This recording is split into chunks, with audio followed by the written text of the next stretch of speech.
Barstool has a big target. We eat a lot of people's lunch. We're very threatening. We're very disruptive. We have fans who are engaged with us and supportive of us and will create conversation around us in a way that the establishment doesn't like.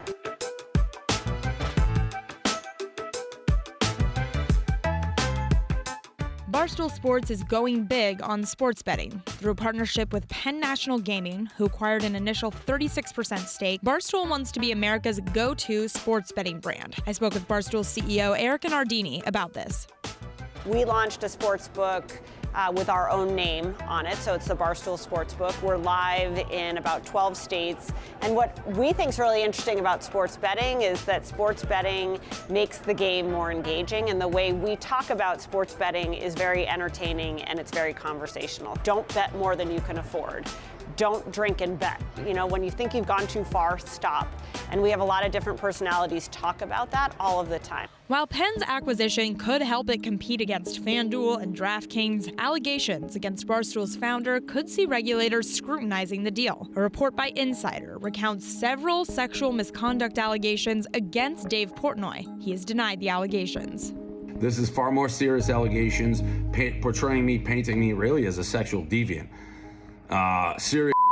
So lawyers have been talking to me, boards. The woke cancel culture wants to cancel me. In the case of the BI article, we proved a lot of factual inaccuracies. Dave pushed back on a lot of the claims, and in fact, his audience almost came to his defense and refuted many of those claims. Dave is an incredible creator. As a CEO, what Dave chooses to do in the bedroom is not something that I want to govern in business. You know, in the case of audiences who are like, hey, I don't agree with Dave's sex life, I'm not going to be a fan of Barstool Sports, like, I get that. What I would hope is that anyone looks at the facts, they judge it fairly, they make their own opinion. But even beyond Portnoy, the unfiltered tone of Barstool's content isn't an accident. It's baked into their talent model.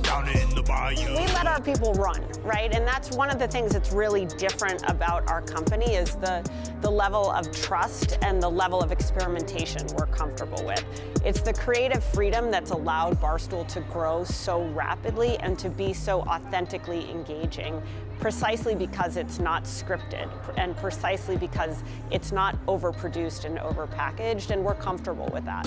What started as a gambling newspaper in 2003 has become a fast-growing media company producing podcasts and online videos outside of its betting app. Barstool lost Alex Cooper, the host of their incredibly popular podcast called Call Her Daddy, after she signed an estimated $80 million contract with Spotify.